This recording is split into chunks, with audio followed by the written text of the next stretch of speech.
অশোকনগরেই থাকে বাংলার সেরা সুন্দরী, যিনি বাংলার সেরা সুন্দরী হওয়ার পাশাপাশি পেয়েছেন দাদা সাহেব ফালকে টেলিভিশন অ্যাওয়ার্ডও।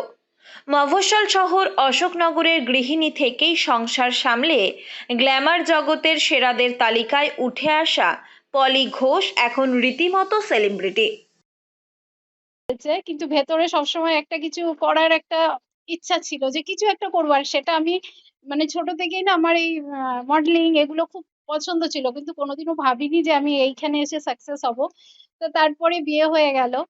তারপরে এখানে এসে এই 25 সালে তারপরে আমি পার্টিসিপেট করলাম, অংশগ্রহণ করলাম মিস অ্যান্ড মিসেস বেঙ্গল কম্পিটিশনে।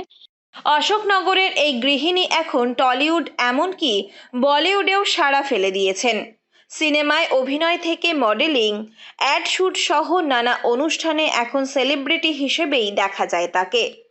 ইতিমধ্যে টলিউড ও বলিউডের পরিচালকরাও যোগাযোগ করছেন তার সঙ্গে। সংসার সামলে এই সাফল্যে আজ রীতিমতো সকলকে তাক লাগিয়ে দিয়েছেন অশোকনগরের এই গৃহবধূ। অ্যাচিভমেন্ট।